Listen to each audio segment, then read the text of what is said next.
So what's the definition of risk from the health and safety angle? Well, quite simple really. It's a likelihood that somebody will be harmed by a particular hazard. Regulations require that risk assessment is the cornerstone of health and safety legislation and is absolutely essential to a safe working environment. Every company is different. Its environment, its staff. There is no single risk assessment to cover all situations. Each assessment is as individual as your company. So where do you start when you carry out a risk assessment? To give you the basics, we're going to show you an everyday scenario. Making breakfast. Let's identify the hazards. Slipping and tripping first. Well, it's a kitchen. There's the opportunity for spillages of food and liquids. Fire. We've got a hob, the oven, the grill, and not forgetting the smoke alarm's favourite, the toaster. No chemicals. Oh, yes, there are. What about cleaning agents? A kettle, teapot, and cups of tea and coffee mean there will definitely be hot liquids around. No vehicles inside. Lots of sharp knives, though. With people carrying hot drinks, the grill left open, the hob left on, and people still generally half asleep, there is the potential for the odd mishap. Lots of electrical equipment. Dust and fumes are less likely. Manual handling shouldn't be an issue unless you have a very large box of cornflakes. Lighting is good, especially with the additional worktop lighting. As it is a kitchen with plenty of activity and lots of hot equipment, low temperatures shouldn't be an issue. Stress can be a factor in this situation. Late for work, kids late for school. So we've identified the potential hazards.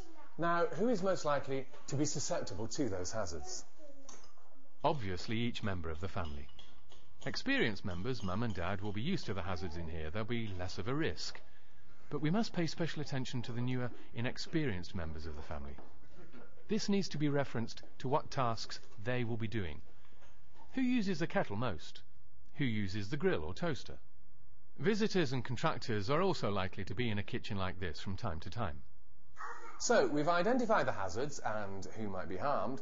Now we need to evaluate the risk by assessing these hazards with the preventative measures that are in place to stop accidents.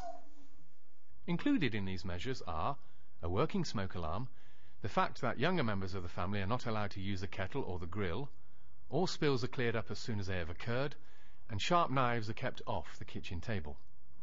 It's these sort of simple procedures that minimise the risk. You must consider whether the risks are adequately controlled. Do precautions meet requirements?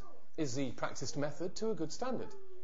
Have the risks been reduced as far as possible? And has adequate training and instruction been given? Finally, having looked at and considered the above, are the systems and procedures adequate? If the control measures in place are judged to be adequate, then there isn't a significant risk, and the assessment is complete. If you feel that any precautions taken are inadequate, then suitable measures must be taken to resolve this. The hierarchy of control is a useful document to help evaluate which controls should be used. Obviously, this is just an example, but for a commercial scenario, whatever findings you make or conclusions you draw, it's recommended that you keep a written record. And if your company has over 5 employees, then that's a legal requirement anyway. The risk assessment isn't the end of the process, though. All businesses change. Procedures change. Staff change. Risk assessments must be updated at regular intervals, or if there is a major change within the company, to ensure that they are adequate and relevant. In the course handbook, you'll find a copy of the RA1 and RA2 forms. These will help you with completion of your